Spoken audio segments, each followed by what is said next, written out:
Sir Jomi of Kalamba, magandang gabi po sa inyo.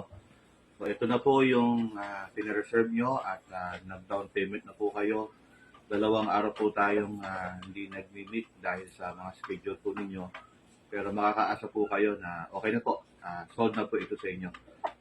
Para po sa mga kapwa ko ka-breeder, so ito po yung nakuha ni Sir Jomi na gal.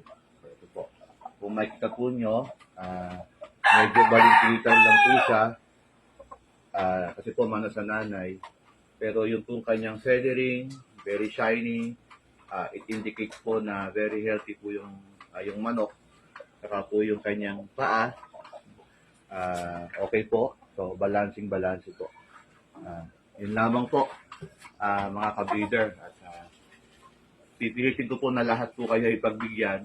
So hintay lang po sa mga magiging anak po.